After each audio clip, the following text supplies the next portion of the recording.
Shalom guys, nama saya Cornelia Suji. Selamat datang di Summer Class Devotion.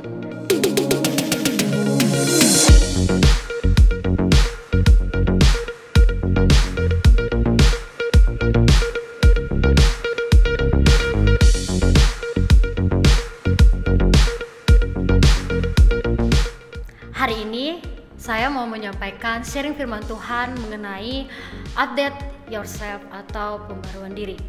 Nah, hari ini mari kita sama-sama buka di dalam Roma pasal yang ke-12 ayat yang kedua.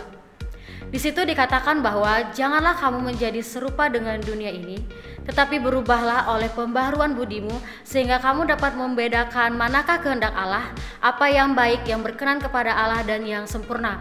Nah, teman-teman semua, sebelum saya lebih lagi menyampaikan sharing firman Tuhan hari ini, saya memberikan suatu pernyataan bahwa terkadang teman-teman pasti tahu bahwa ada di setiap gadget teman-teman itu aplikasi. Nah, teman-teman juga pasti pernah melihat bahwa ada pemberitahuan bahwa adanya pembaharuan aplikasi. Nah, di dalam aplikasi itu diminta untuk melakukan pembaharuan agar pembaharuan aplikasi tersebut dapat mengalami perubahan dan akan adanya terjadi perubahan di dalam aplikasi tersebut. Semakin diperbaharui, maka aplikasi tersebut akan semakin baik untuk digunakan. Nah, jika kita lihat di dalam kehidupan kita, begitupun juga ketika kita mengupdate diri kita untuk menjadi lebih baik lagi hari demi harinya, maka itu akan mengubah kehidupan kita agar menjadi lebih baik. Nah, teman-teman semua, perubahan itu sangat tidak mudah untuk dilakukan. Ya, perubahan itu butuh proses setiap harinya. Terkadang orang merasa bahwa perubahan itu adalah suatu hal yang sangat sulit. Ya, sangat sulit karena tidak memiliki sesuatu yang mereka pegang untuk memperbaharui dirinya. Nah, di sini teman-teman, saya ingin membagikan dua hal yang dapat membantu kita untuk mengalami perubahan di dalam diri kita agar kita bisa mengupdate diri kita setiap harinya. Yang pertama itu adalah iman. Kita sangat perlu memiliki iman di dalam diri kita. Kita boleh buka di dalam Ibrani pasal yang ke-11 ayat yang ke-1. Di sini ayat yang sudah sangat sering didengar oleh teman-teman semua dan teman-teman bisa renungkan kembali mengenai firman ini. Yaitu dikatakan bahwa iman adalah dasar dari segala sesuatu yang kita harapkan dan bukti dari segala sesuatu yang tidak kita lihat. Nah, teman-teman semua, terkadang kita tuh percaya ya, iman itu kan adalah suatu kepercayaan ya terhadap sesuatu hal yang tidak terlihat. Terkadang kita percaya hanya kepada sesuatu hal yang terlihat tanpa kita pikirkan dan tanpa kita rasakan bahwa sebenarnya itu sesuatu hal yang lebih baik lagi jika kita percaya namun kita tidak melihat.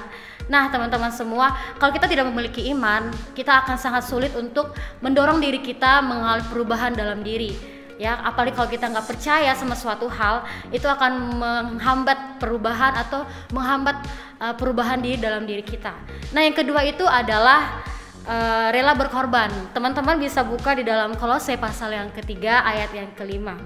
Di situ dikatakan bahwa karena itu matikanlah dalam dirimu segala sesuatu yang duniawi, yaitu percabulan, kenajisan, hawa nafsu, nafsu jahat dan juga keserakahan yang sama dengan penyembahan berhala. Nah, teman-teman semua, hal yang paling sangat tersulit yang kita lakukan itu adalah berkorban untuk mematikan kedagingan dalam diri kita. Kenapa? Karena di dalam kita ini saat ini adalah manusia yang masih tinggal di dalam dunia. Ya, terkadang kita sangat sulit untuk melawan kedagingan kita karena kita terkadang sangat sulit untuk mengalami perubahan karena kita tidak merelakan apa yang tidak baik di dalam diri kita. Kita terlalu menganggap bahwa suatu hal itu baik padahal sebenarnya itu tidak baik. Nah, di sini kita diajarkan bahwa kita harus berkorban untuk mematikan kedagingan yang ada dalam diri kita. Karena itu juga yang menjadi penghambat di dalam diri kita untuk mengalami perubahan jika kita tidak berkorban dalam hal tersebut. Nah, oleh karena itu teman-teman semua, di sini diajarkan kepada kita bahwa sangat perlu pembaharuan diri dalam diri kita agar kita juga bisa menjadi berkat bagi orang lain. Bagaimana kita mau membawa orang lain ke dalam suatu hal lingkungan yang baik jika kita tidak menjadi berkat bagi mereka, jika kita tidak mengupdate diri kita dan jika kita tidak memperbaharui diri kita terlebih dahulu. Oleh karena itu, renungkanlah dan biarlah kita boleh belajar untuk mengupgrade diri kita lebih lagi. Oke, teman-teman semua, demikianlah sharing firman Tuhan saya pada hari ini. Salam ikhlas, salam sehati, Tuhan Yesus memberkati.